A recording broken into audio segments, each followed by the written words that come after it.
You don't have to shout to be dangerous. 6 words. That was all it took. Bill Maher froze, mouth slightly open. No punchline, no pivot. Not this time. The studio lights held steady, but everything else seemed to stop. The audience didn't gasp. They didn't laugh.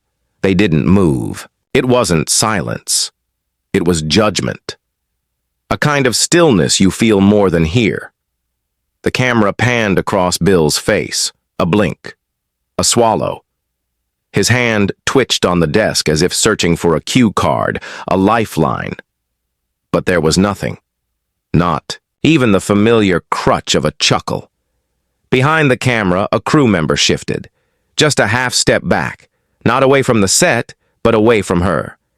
Jasmine Crockett didn't flinch, didn't raise her voice. She just sat there, legs crossed, eyes locked on, her voice calm even, like dusk settling in. No anger, no sarcasm, just clarity. And in that moment, clarity was louder than comedy. It wasn't supposed to go like this. This was real time, Bill's turf, his rhythm, his edge. The audience came for zingers, for sharp elbows and snark, and for a while, that's what they got, until she showed up. Let's rewind. 21 minutes earlier. The show opened with Bill riding high.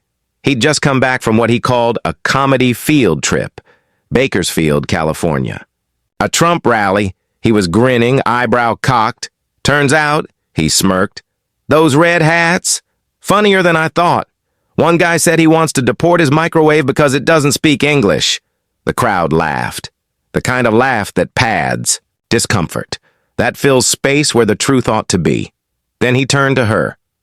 Congresswoman Crockett, all the way from Dallas. Brave woman. She didn't smile, just nodded. I'll show up, she said. But I don't perform. A slight shift. A temperature drop. The front row uncrossed their legs. The producer tapped a notepad.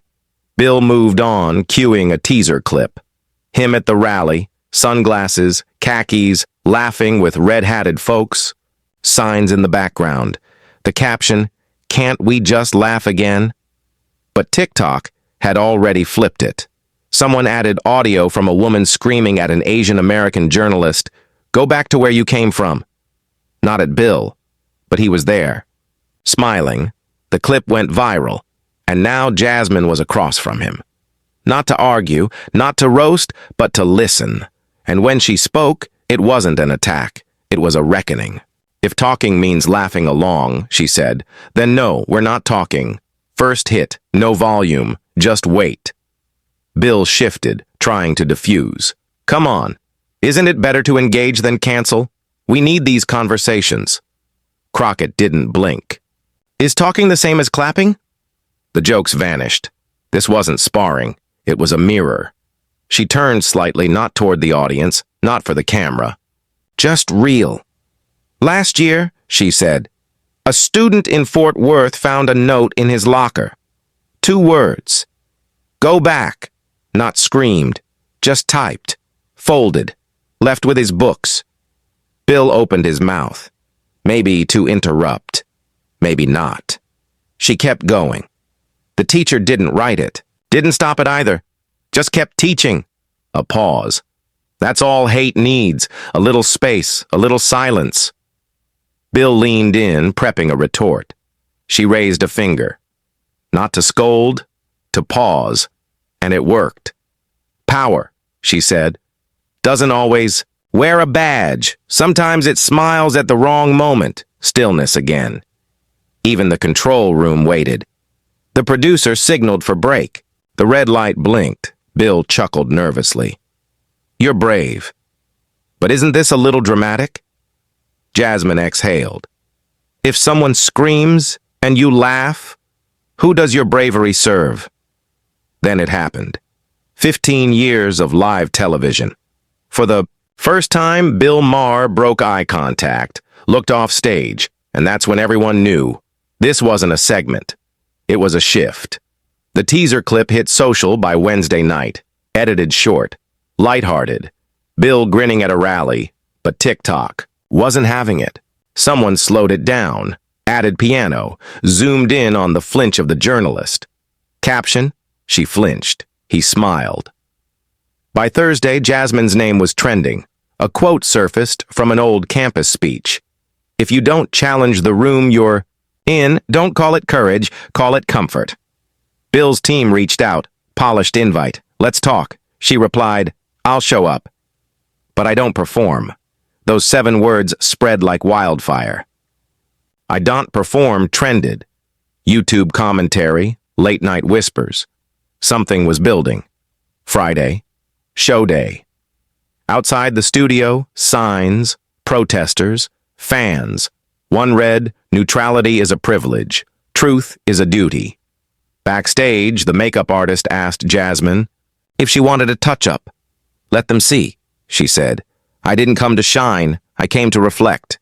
The show opened normally. Applause, monologue. Bill relaxed. A few jabs at cancel culture. Then he introduced her. She walked out. No smile, no handshake, just presence. 10 minutes passed. Bakersfield clip played. This time, carefully edited. Finally, Bill asked, Isn't talking to the other side how we make progress? Her answer was soft. Is talking the same as standing next to someone yelling hate and calling it understanding? Bill tried again. Isn't all this just performance? Everyone's outraged. A boy at my school put his backpack between himself and a teacher who said certain people were invading America, she replied. He wasn't outraged. He was trying not to cry. No clap, just breath. You call it theater when someone speaks up, she said. What do you call it when someone watches hate and does nothing? TikTok caught that moment. Phone cam, shaky, real. Caption, she didn't perform. She recalibrated the room. 4 million views by midnight. Bill tried to steer. Asked, Am I guilty for not shouting? You're visible, she said. And when you're visible but silent, people notice. Then it shifted. The audience leaned forward. A vet in the 3rd row sat up. Bill looked down. Then back. You think I shouldn't have gone? I think you should have brought a spine. Gasps. Not offended, relieved. There's a myth that showing up is enough, she said. That proximity is power. But power is in the choice, whether you throw water or gasoline. Camera zoomed in. A wave from a producer. Bill waved it off. I didn't come to cancel you, she said. I came to remind you that not choosing is a choice, and people are watching. Break, but no one moved. Hashtags, you don't have to shout. She spoke. Anyway, neutrality isn't silence. The episode hadn't aired, but the moment had. Real time moves faster than edits. Jasmine Crockett didn't raise her voice. America just lowered its guard. Bill tried again. Can't we just talk to the other side? She uncrossed her legs, sat up. Is talking the same as clapping? Not a rhetorical question, a challenge. I was in Bakersfield, she said, 2 days before your rally. Evelyn, a new journalist, was covering her first big story, asked a simple question about immigration. A man yelled, Go back to where you came from. She paused. She flinched, looked around for one face to say, That's not okay. She saw you. 10 feet away, talking, laughing. I watched the footage last night. You saw? You heard? And you smiled. No denial. Just truth. I'm not here to accuse you of hate, she said. But I am here to ask, when people are targeted and you laugh, what part are you playing? Bill tried. I didn't mean to. She nodded. That's okay. But now that you know, what will you say next time? Silence. Then applause, measured, respectful. A producer whispered, cut to break. But they didn't. Because something real was happening. She wasn't here to win. She was here to witness. And for the first time in a long time, the audience did too. The room exhaled. Bill blinked. He hadn't written it. He didn't. Crockett cut in, not sharp, not loud, but deliberate. She didn't stop him either. Silence. She adjusted the mic, then said slowly, "That teacher didn't use a slur, didn't raise his voice, didn't push a political agenda." Her tone sharpened. "He created space. That's all hate needs." The words landed like a verdict. No applause, no theatrics, just raw truth. Bill leaned forward. "Did you talk to the teacher?" "I did." She nodded. "He said he didn't want a scene, thought calling it out might embarrass a student. He wanted to de-escalate quietly." Crockett paused. "I asked him one question. Just one. Whose comfort were you protecting?" The room held the question like a mirror. He didn't answer, stared at the wall. Maybe because he knew the answer was himself. Bill's hand went to his chin.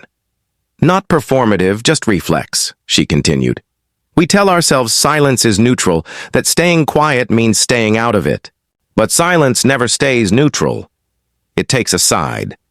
The audience was frozen. Crockett leaned back, gathering herself. James never spoke up, didn't demand justice, didn't go viral. He just went to school, kept his head down, ate lunch alone. Her voice cracked just enough to feel real, not rehearsed. And to this day, I don't know what hurt him more, the note, or that the first adult who read it decided it wasn't worth reacting to. Bill stayed still. No notes, no punchlines, just present. She finished. "We ask our kids to be brave, but never show them what bravery looks like." Another beat. "We punish them when they fight back, but vanish when they're quietly attacked." Silence again. Then she looked at Bill. "You went to a rally. You heard a slur. You didn't write it. You didn't say it, but you didn't stop it either." Bill opened his mouth, then closed it. She nodded once. "It's not what you shouted, it's what you let happen." The words didn't echo. They settled, like dust after something heavy hits the floor. Finally, Jasmine looked out at the audience, at the camera. "At some point we have to decide. What scares us more?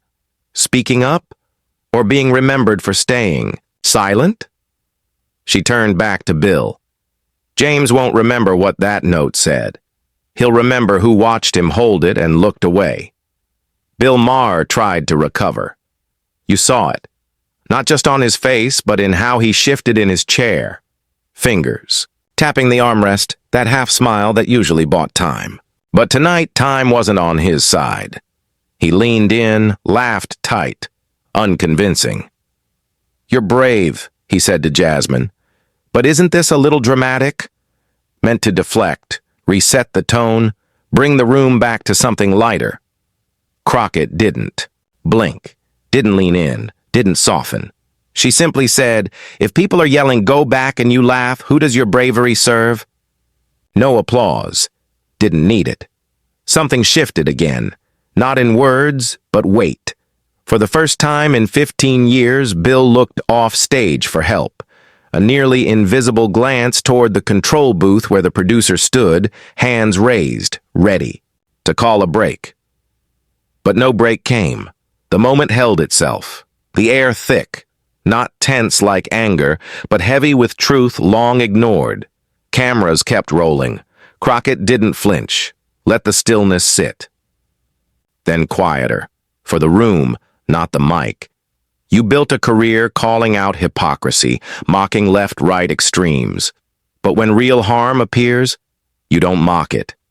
You let it in, let it laugh, make room for it. Bill's mouth opened again, unsure. She didn't wait. "I'm not saying you're a bad man, Bill. I'm saying good men can hold the door open for ugly things without noticing." Then the producer stepped forward, universal rap motion from behind the camera. Bill saw it, ignored it, ran a hand through his hair, tried softer. "Look, I went to that rally to see what's happening in this country. That's what comedians do. We observe. We reflect." Jasmine nodded. "Then reflect on this." He froze. She continued. A woman followed. My sister through a grocery store in Midland, Texas. Watched every aisle, waited by the milk, then asked in a voice just loud enough, "On benefits, right?" Bill's lips parted. No joke came out. No cameras, no viral outrage. Just shame. Quiet shame. The audience didn't move. Shame clinging like a price tag on the milk paid for in cash. She looked to the camera. Not every story becomes a meme. Some become stains people carry every day. You felt the AC kick in. Didn't help. Crockett looked back at Bill. That woman wasn't shouting, not waving a flag. She was calm. Polite even. A pause. That's what people forget. Hate doesn't always come in boots.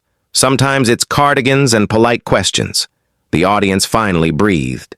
Bill adjusted his sleeve. "You don't think comedy belongs here?" Crockett smiled gently. "Comedy is powerful, but so is timing. When people are hurting, your timing's off." The camera caught Bill's face. Unsure, not angry, not embarrassed. That's what made it land. For the first time. In his career, Bill Maher didn't know his role. Not host, not smartest guy, not villain. Just present. Presence is where accountability begins. Crockett softened. Not message, but tone. "I'm not trying to end you, Bill. I'm asking what you stand for when no one's laughing." She lowered her voice, making the message louder. Bill leaned back. No comeback. Just a question in his eyes. The producer stepped away from the camera slowly, realizing this wasn't a show anymore. It was a moment. No script, no applause sign, just truth, unfiltered. For the first time in a long time, Bill wasn't leading. He was living it. Jasmine Crockett didn't raise her voice, didn't need to. What she said next needed only memory. "My sister lives in Midland, Texas. Not a politician, not a protester. A mother, nurse, night shift worker, packing her son's lunch at 6 a.m., going to church on Sundays. Even tone. She went to the store one Tuesday after a 12-hour shift. Milk and bread, hair tied up, scrubs on. Bill stayed quiet, hands folded. Audience leaned in, store mostly empty, just a few people. She didn't notice the woman at first. Blonde, mid-50s, floral cardigan. Crockett dropped her voice. She followed my sister through 3 aisles. Didn't speak, didn't smile, just watched. Another pause. Then at the dairy, she finally spoke. Bill blinked slowly. "Jasmine." She looked at my sister and said, "On benefits, right?" No anger, no fire. Just that question. Plain, casual, not, "Can I help?" Not, "Nice to meet you." Just that. Jasmine adjusted the mic. Polite, calm, curious. A pause. Worse because of the quiet. No one else in the aisle. No manager. No witness. Just a woman with a smile and a stereotype. Crockett looked past Bill now to the viewers. When someone screams, people notice, step in, intervene. But when someone cuts quietly, you bleed in silence. Bill swallowed. Posture attentive, no longer confident. "Jasmine. My sister paid in cash. Didn't speak, didn't defend, didn't cry. Handed over the bills, walked out. Called me from the parking lot." Pause. Said, "Jas, I feel dirty and don't even know why." Studio didn't move. Even crew frozen. Crockett breathed slowly. That story didn't go viral. No cell footage, no hashtags, no outrage. Just a woman buying milk with a wound no one saw. Looked at Bill. That's the part no one talks about. Not every story becomes a headline. Some get tucked inside grocery bags between eggs and orange juice. Bill didn't jump in. Crockett let the weight settle. People think racism's loud, angry, violent, obvious. She shook her head. Sometimes it whispers, smiles, asks questions in the cereal aisle. And sometimes when no one's around, it just follows you, quietly, like a shadow pretending it's just another shopper. Room breathless. Bill's voice soft. "Did your sister ever go back?" Crockett's eyes narrowed. Not anger, clarity. Pause. Because that's what black women do. Audience murmured. Recognition, not applause. They go back to store, job, school, hospital. Heads up, hearts guarded, chin raised. They keep going back. Even when the world doesn't say sorry. Even when it pretends it didn't happen. Bill let out a long breath. No joke, no dodge. Truth in his lap. Jasmine softened, edge intact. I'm not here to shame anyone. I'm here to remind you, not all harm shouts. Pause. Not all silence is innocent. Looked at him. You laughed at that rally, Bill. Didn't mean harm, but Evelyn saw you. Pause. You stayed quiet in the hallway. Didn't mean harm, but James noticed. Pause. You smiled at the punchline. Didn't mean harm, but my sister felt it. Silence again.